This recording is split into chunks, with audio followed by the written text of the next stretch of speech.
세계적으로 올라간 화석연료 비용에 대해서 국민들의 난방비 고통이 심각한 상태입니다. 에너지 바우처 예산도 줄이고 관련 지원 대상도 32만 가구나 줄였습니다. 30여 년간 환경운동의 최전선에 있다 또 다른 소임을 찾아 국회에 입성한 주인공. 여기 한 절반 정도밖에 없던 거가 결국 다 쌓인 거예요. 발전소에서 뭐 온배수 물 초당 몇십 톤씩 나오니까 재활용 용품을 어떻게 분리하는지를 보여드리겠습니다. 요즘에는 다 법적으로 이걸 떼서 버리게 돼 있기 때문에 이걸 쭉 하면 떨어지죠. 실제 환경 문제와 관련해 적극적인 의정 활동을 펼치며 에너지 산업 변화를 위한 소신 발언도 멈추지 않는 정치인. 국회의원 양이원영을 만나봅니다.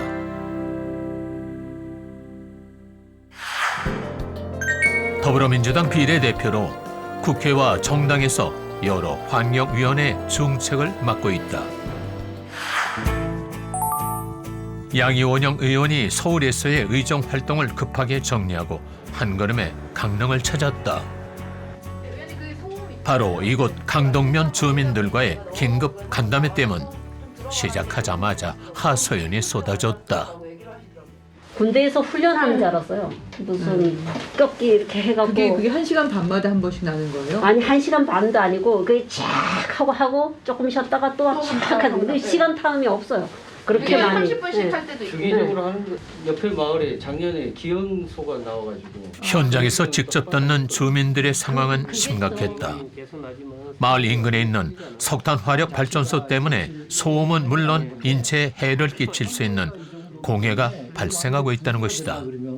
양 자체가 뭐 1년에 지금 CO2가 1,300만 톤이 나온다는데 석탄 화력 발전소 가동으로 인한 피해는 고스란히 인근 주민들의 목.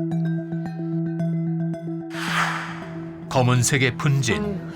이거 다 먹었잖아 이거를 다 우리는. 밤낮 없는 소음. 오폐수로 인한 하천 오염. 해양 생태계 파괴 등 피해는 심각했다. 도시에서도 밤중에 그런 소음이 들리면 살기 힘들죠. 근데 여기는 굉장히 조용한 바닷가 마을이잖아요. 그런데 밤중에 그렇게 시끄러운 소음도 들리고 그리고 일상적으로 석탄재가 이렇게 날려서 여기저기 시커먼 먼지들이 쌓이고 그러면 여기 살기가 어렵죠. 그리고 이 도로나 이런 데도 바로 발전소 옆에서 이렇게 뭐 장사하기도 굉장히 어려운 상황인데 왜 발전소를 건설하면서 주변 인근 주민들 보상이라든지 충분한 이격거리를 확보하지 않았는지 굉장히 의문입니다. 뿐만 아니다. 주민들이 양이원영 의원을 이끈 곳이 있다. 아는 사람들만 아는 가족들만 아는 해수욕장이 엄청 유명한 곳이었거든요. 아니 진짜. 여기가 염전이라고 저기 한주 소금이 있었어요. 네, 그러니까 그것 때문에 동해 바다에 제일 청정 뭐 이렇게 하면 한주 소금 이렇게 됐었거든요. 해안가와 멀지 않은 곳에 자리 잡고 있는 석탄 화력 발전소. 인접한 해변의 모래는 검게 변했고 해안 침식이 빠르게 진행되고 있었다. 모두 발전소가 들어서면서 나타나고 있는 현상. 바다에 석탄 하역장을 만드니까 한쪽에는 지금 모래가 쌓이고 한쪽은 깎여갖고 지금 도로까지 유실된 상태고 국가 보호종 자생시라고 되어 있는 데인데 지금 이렇게 완전 엉망이 되어 있고 그리고 모래는 이제 석탄 가루가 이렇게 뭐 주민들이 그러더라고요. 둥둥 떠다닌다고 그런 게 지금 켜켜이 이렇게 밀려와서 쌓이고 있는 그런 상황이다. 그러니까 지금 동해안에 있는 석탄 발전소 만드는 데마다 지금 이런 문제가 생기는 것 같습니다. 네.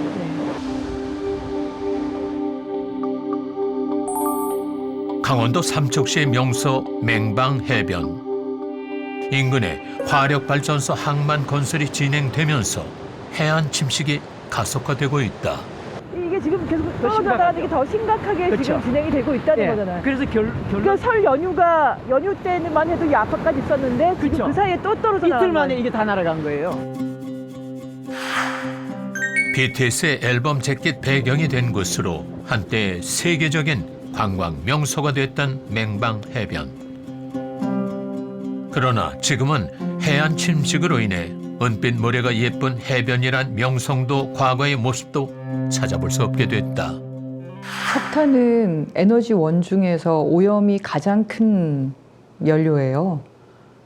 석탄, 석유, 그리고 가스. 쉽게 말하면 연탄을 내올 때 나오는 그 가스들이 많지 않습니까?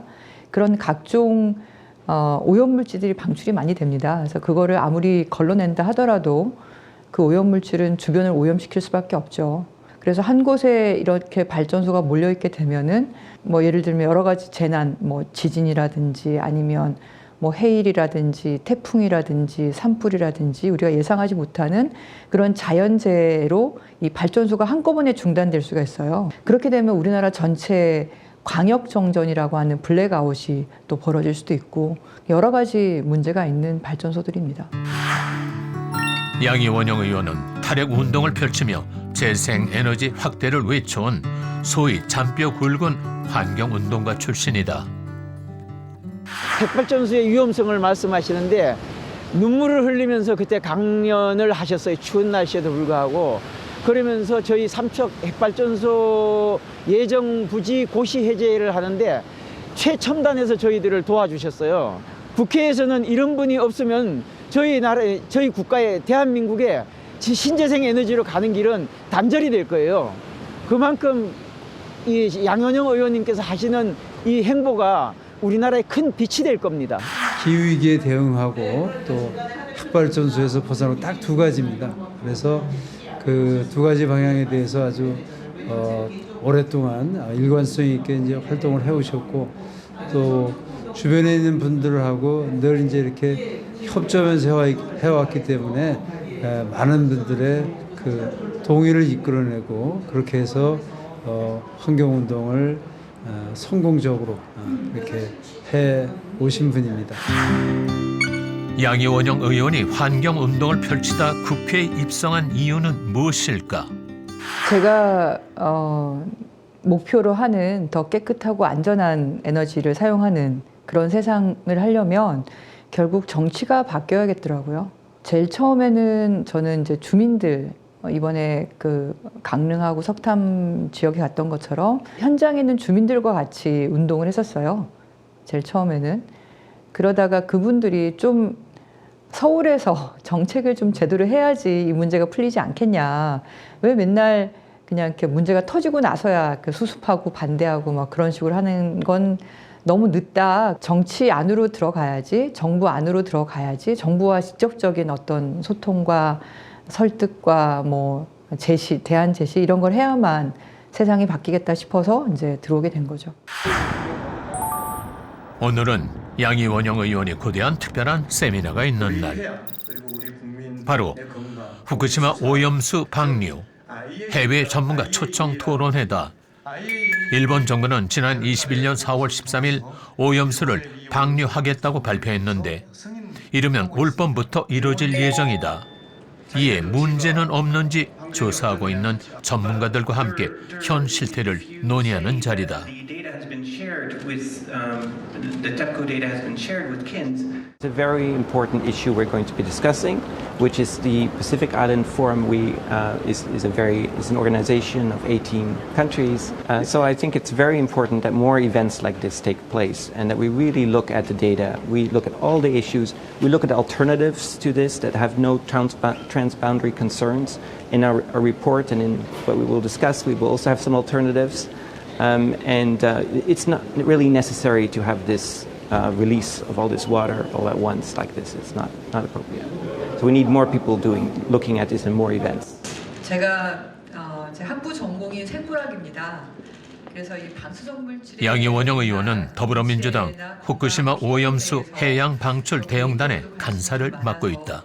해오고 있었는데요. IAEA라고 하는 국제 원자력 기구가 관여가 되어 있고 그리고 일본이 세계의 선진국 개 중에 하나이고 과학이 굉장히 발달한 나라인데도 불구하고 이 전 세계의 관심사인 방사능 오염수의 기본 데이터조차도 제대로 제공하고 있지 않다. 원자력 안전위원회에서 이 관련 데이터를 검증하고 확인하는 역할을 맡고 있으니 좀 적극적으로 그 데이터를 확보하고 일본 정부에 요구하는 작업을 해야 된다라고 생각을 합니다. 누구보다 심각하게 후쿠시마 오염수 방출 문제를 고민하며 세미나를 주최한 양이원영 의원.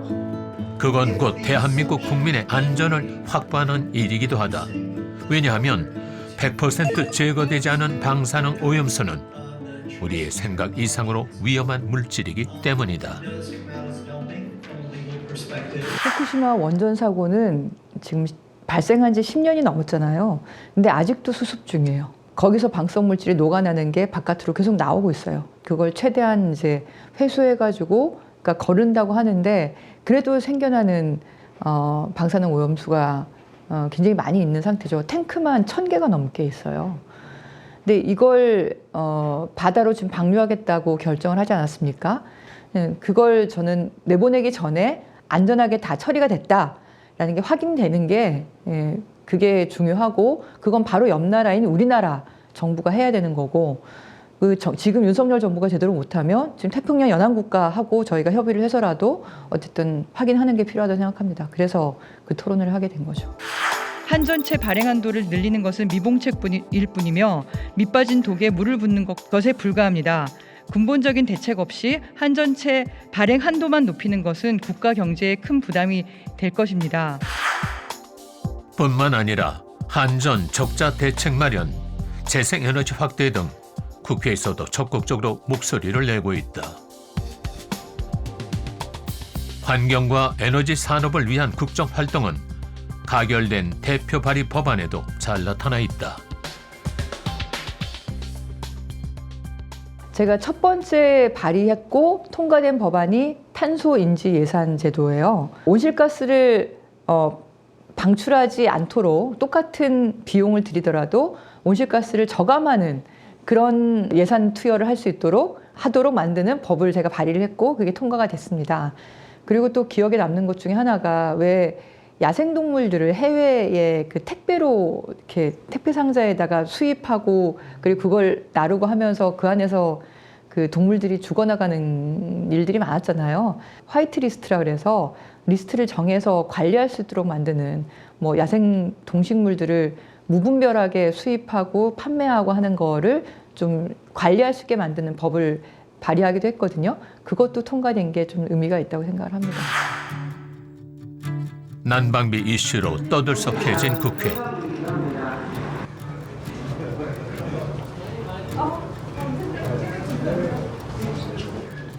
양이원영 의원이 더불어민주당 의원들과 함께 긴급 기자회견을 가졌다. 강덕구 의원님. 정부 여당 쪽에서는 탈원전 탓이나 하고 앉아있고 산업부는 우리의 요청에 답을 한 거잖아요. 근데 그거가 좀 부족하니까 우리 좀 더 해야 된다. 그 지원 대상이 32만 가구나 빠졌어요.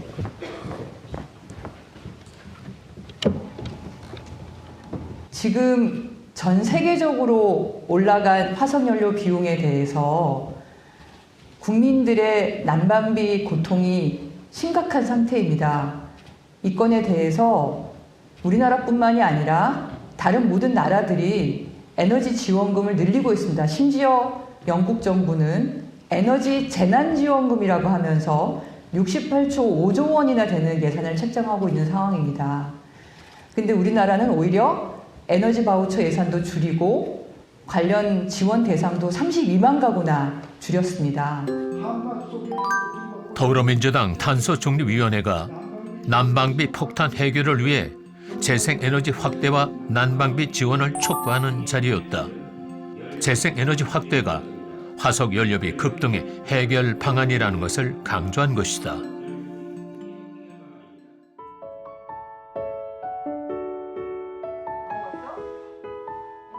정말 모처럼 만에 여유 시간을 보내게 된 양이원영 의원.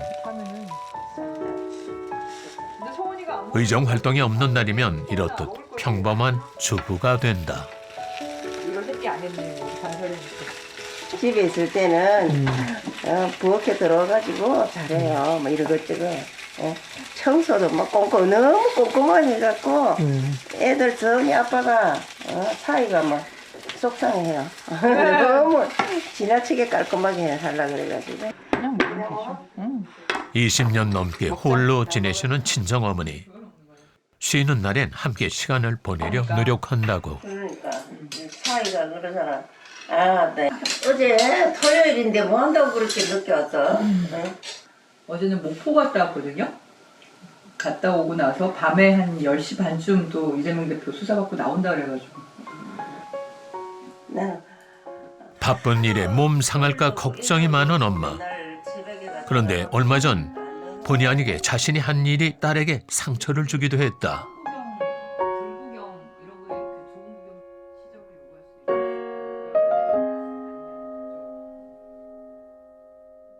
땅 투기 논란에 딸의 의원직까지 위태로웠으나 잘 마무리되었다. 지금 이 사건이 터지고 난 다음에는 어머니께서 이제 제 뜻을 따라주시고 그리고 그걸로 기부까지 하시고 하면서 그래서 어머니하고 사이는 더 좋아진 것 같아요. 그래서 비온 뒤에 땅이 굳는다고 그 당시에는 힘들었지만 사이는 더 좋아진 것 같아서 더 좋고요.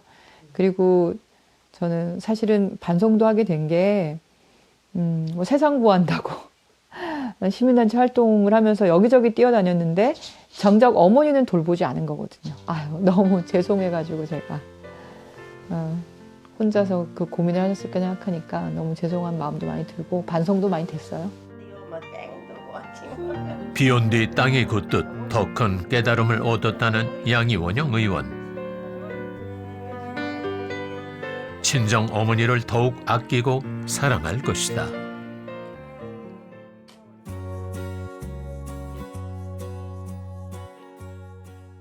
네, 안녕하세요.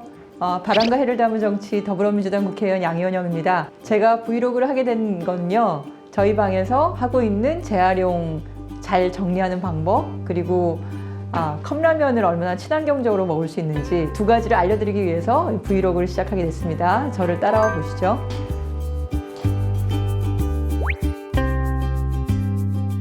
이 의원실의 탕비실입니다.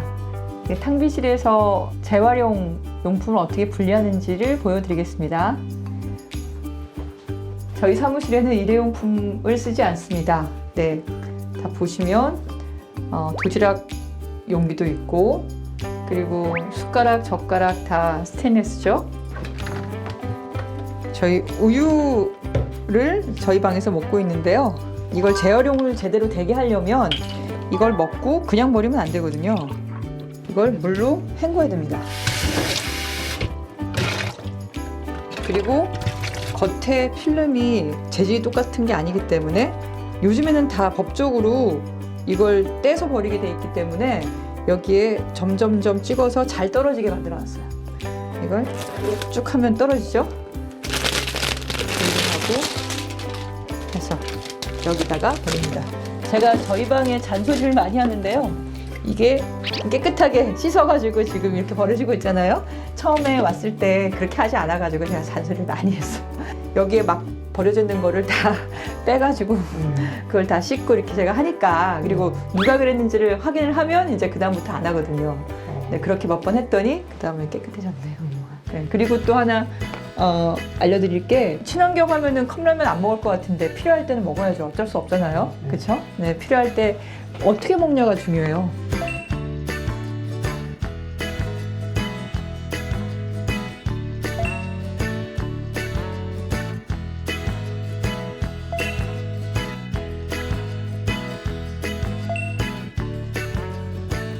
첫 번째는 여기에 음식물이 묻지 않으니까 재활용할 수 있는 컵은 재활용이 되죠. 그리고 두 번째는 여기에 뜨거운 물을 넣어서 먹으면 이 기름이 있고 뜨거우면 안에 있는 필름이 사실 녹아 나오거든요. 그게 환경 호르몬 물질이에요. 비스페놀 A도 있고 자연 환경도 이제 오염이 덜 되는 거고 우리 몸도 오염이 덜 되는 거예요. 제가 한번 맛을 보겠습니다. 얼마나 잘 됐는지. 보기는 아주 잘 된 것 같아요.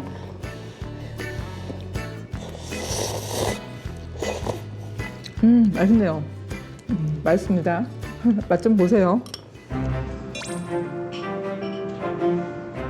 의원님께서 철저하시기도 하지만 먼저 솔선수범하셔가지고 항상 탕비실에 가셔서 제대로 분리수거가 안 된 것들은 꺼내서 씻어서 다시 버리시기도 하고 그런 모습을 보면서 저희들이 안 할 수가 없죠. 일반 치약에서는 플라스틱도 많이 나오고 해서 저희는 이렇게 고체 치약이랑 대나무 칫솔도 평상시에 쓰면서 최대한 좀 플라스틱을 줄이는 활동에 동참하고 있습니다. 분리수거 잘해서 깨끗한 대한민국 만들어요.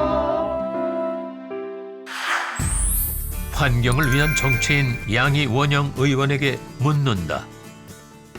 네, 안녕하세요, 의원님. 저는 21살 이창규라고 합니다. 제가 의원님께 좀 여쭤보고 싶은 것은 의원님께서 굉장히 환경 문제에 관심이 많으신 걸로 알고 있는데 환경 문제에 대해서 언제부터 관심을 가지게 되셨는지 그리고 또 어떤 점들 때문에 관심을 갖게 되셨는지 궁금합니다. 처음 시작은 고등학교 때 제가 생물반 활동을 하면서 자연스럽게 시작이 된 것 같은데요. 그때 식물 채집, 곤충 채집하러 이제 산에 많이 다녔거든요. 그러면서 자연환경을 자연스럽게 접하게 됐고, 그리고 본격적으로 생각하게 된 거는 제가 대학교 4학년 때 저는 이제 생물학과를 가게 됐거든요. 그러다가 이제 4학년 때 우연하게 가게 됐던 환경운동연합 대학생회 캠프에서 환경이 파괴되는 현장을 목격을 하게 됩니다.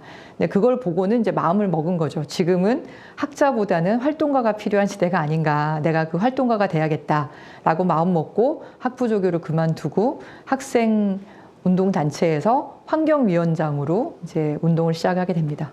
네, 안녕하세요, 의원님. 23살 윤선재라고 합니다. 의원님께서 여성가족위원회에 계시면서 청소년들을 많이 다루어 봤었을 건데 청소년에 대해서 어떤 부분을 보셨길래 청소년에게 관심이 생겼는지 의원님께 한번 여쭤보고 싶습니다. 제가 이제 독일에서 공부를 했는데 독일에 있는 친구들이 굉장히 똑똑하고 스마트한 그리고 책임감 있고 잘 컸더라고요. 근데 독일에 있는 한국 사람들 얘기를 들어보니까 아이들이 학교 가는 걸 놀이공원 가는 것처럼 좋아한대요. 근데 한국에서는 정말 저희 아이가 초등학생인데 초등학생 아이들도 7시, 8시까지 학원을 다녀야 되고 이런 세상이 참 어른들로서는 너무나 좀 미안하고 그래서 청소년들이 고민이 많을 것 같았어요. 그래서 그런 고민들을 좀 듣고 좀 해결할 수 있는 게 있으면 여가의 차원에서라도 좀 해보려고 그랬던 거고요. 근데 이것 말고도 저는 개인적으로 또 관심을 가지고 있는 거는 이제 보호 종료 아동들 사실 만 18세 이상 성인이라 하더라도 어른들의 지원이 필요하거든요. 그래서 이런 보호 종료 아동들에 대한 지원을 좀 따로 할 수 있는 계기가 있으면 국회에서도 역할을 해야겠다 그렇게 생각하고 있습니다. 광명시의 한 카페가 특별한 이들로 북적였다. 바로 환경을 사랑하는 광명 시민들의 모임 현장. 이들이 모인 장소 역시 범상치 않다. 공간 일부를 기후위기 대응 교육장으로 활용할 수 있는 이른바 넷제로 에너지 카페다.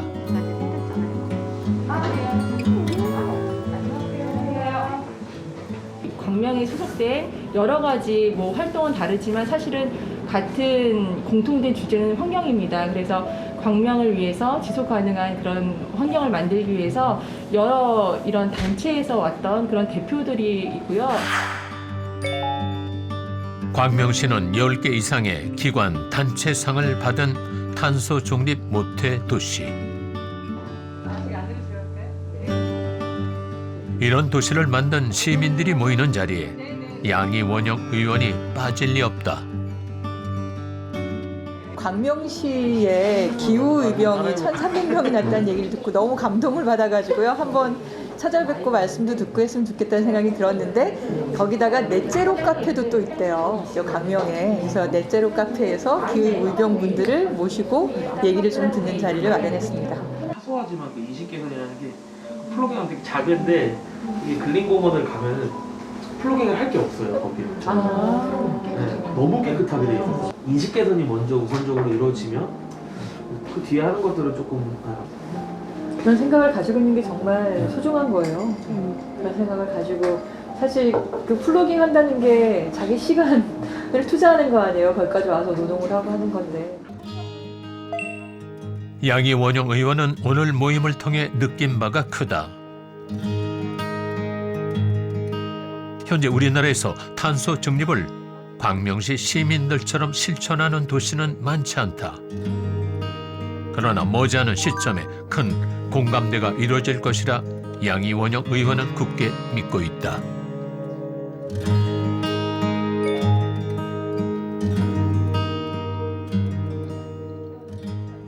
저는 우리나라의 잠재력이 굉장히 크다고 생각하고요. 그 잠재력 중에 가장 큰 게 사람에 대한 잠재력이라고 생각해요. 우리나라 국민들은 민주주의에 대한 열망, 그 역사도 그렇고 이 기후위기 문제도 끝내는 해결할 수 있는 사람들일 거라고 생각을 하고 있고 그만큼 깨어있는 사람들도 많고 그리고 이해력도 빠르고 실천력도 있고 속도도 워낙 빠른 분들이고 해서 저는 희망을 갖고 있습니다. 환경 사랑을 실천하는 것이 곧 국가 경쟁력이고 미래라고 말하는 국회의원 양이원영.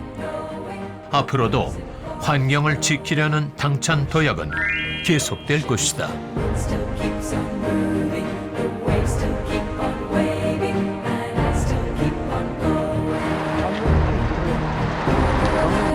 양준기 대장님 잘 부탁드립니다. 네, 김부경 구국대원님 현장에 계신 여성분이시군요. 처음 뵀어요. 네, 잘 부탁드립니다. 든든하기도 하고 마음이 벅차기도 하고 이번에 12구 참사 때 현장에서 가장 고생하신 분들이잖아요. 여기 계신 분들이. 네, 힘내세요. 파이팅입니다. 감사합니다. 네.